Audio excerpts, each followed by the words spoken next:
Hi friends, இன்றைக்கி நம்ம வாழைக்காய் வச்சு ஒரு சூப்பரான வறுவல் தான் எப்படி செய்கிறதுன்னு பார்க்க போகிறோம். அதுக்கு நான் ஒரு வாழைக்காய் எடுத்து வச்சுருக்கிறேன். இந்த வாழைக்காயில் இருக்கக்கூடிய தோல்கள் எல்லாத்தையும் ஃபஸ்ட்டு நம்ம எடுத்துடலாம்.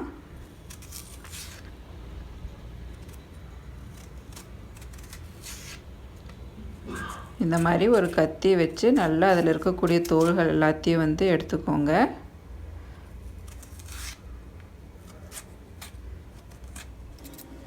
இந்த வறுவல் நம்ம ரச சாதம், தயிர் சாதம் இது எல்லாத்துக்கும் நல்லாயிருக்கும். அதே மாதிரி நம்ம லஞ்ச் பாக்ஸுக்கு குழந்தைங்களுக்கு சாதம்லாம் கிளறி கொடுத்தோம்னா அதுக்கு இந்த ரெசிபி நல்லாயிருக்கும். இப்போ இதை நம்ம ஒரு நீல வாக்கில் கட் பண்ணி எடுத்துக்கலாம். இந்த மாதிரி கத்தி வச்சு கட் பண்ணி எடுத்துக்கோங்க. கொஞ்சம் திக்காக தான் நம்ம கட் பண்ணி எடுத்துக்கணும். நம்ம பச்சை சீவர அளவுக்கு எடுத்துக்கூடாது. அது ரொம்ப தின்னாக இருக்கும். ஓரளவுக்கு திக்காக இருக்கிற மாதிரி கட் பண்ணி எடுத்துக்கோங்க. அதாவது தடிமனாக இருக்கணும் ஓரளவுக்கு. உங்களுக்கு கத்தியில் கட் பண்ண வரல அப்படின்னா நம்ம பச்சை சீவர கட்டையில் கொஞ்சம் பெருசாக வச்சுட்டு நம்ம அதில் சீவி எடுத்துக்கலாம். அந்த சீவக்கூடிய பகுதியை அட்ஜஸ்ட் பண்ணி எடுத்துக்கோங்க. ஓரளவுக்கு தடிமனாக வர்ற மாதிரி பாருங்கள். இந்த மாதிரி தடிமனாக இருக்கணும். பாருங்கள், நான் எல்லாத்தையும் சீவி எடுத்துக்கிட்டேன். இதை ரெண்டாக கட் பண்ணி எடுத்துக்கலாம்.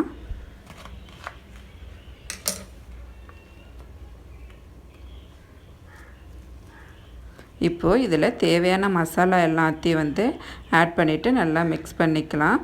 ஒரு அரை ஸ்பூன் அளவுக்கு தனியாத்தூள், அரை ஸ்பூன் தனி மிளகாய்த்தூள், அரை ஸ்பூன் கரம் மசாலா தூள், தேவையான அளவுக்கு உப்பு, ஒரு சிட்டிகை பெருங்காயத்தூள், அரை ஸ்பூன் இஞ்சி பூண்டு விழுது, ஒரு அரை எலுமிச்சம்பழத்தை புழிஞ்சு விட்டுக்கலாம்.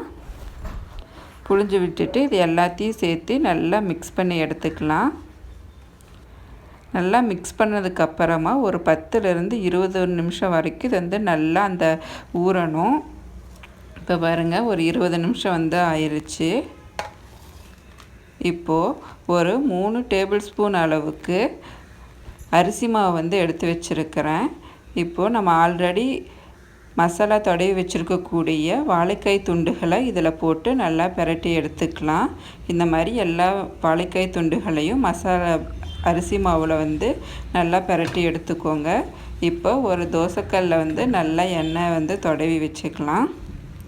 அந்த தோசைக்கல் நல்லா சூடாக ஏறினதுக்கப்புறமா நம்ம ஆல்ரெடி பிரட்டி வச்சுருக்கக்கூடிய மசாலா வாழைக்காய் துண்டுகளை இந்த தோசைக்கல்லில் போட்டுடலாம்.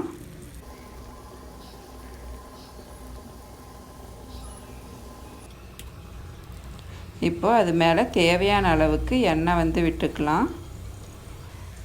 மீடியம் ஃப்ளேம்லேயே வச்சு வேக வைங்க. ரொம்ப அதிகமான தீயில் வேக வச்சிங்க அப்படின்னா அது சீக்கிரம் கரிஞ்சு போயிடும்.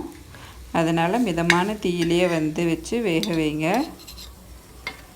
இப்போது ஒரு பக்கம் வெந்ததுக்கப்புறமா திருப்பி போட்டு இன்னொரு பக்கத்தையும் வேக வச்சுக்கலாம். இப்போ இது வேகிறதுக்கு ஒரு 10 நிமிஷம் ஆச்சு. இப்போது வெந்ததுக்கப்புறமா இன்னொரு பிளேட்டில் நம்ம எடுத்து வச்சுக்கலாம். அவ்வளோதாங்க, நமக்கு சுவையான வாழைக்காய் வறுவல் ரெடி ஆயிடுச்சு.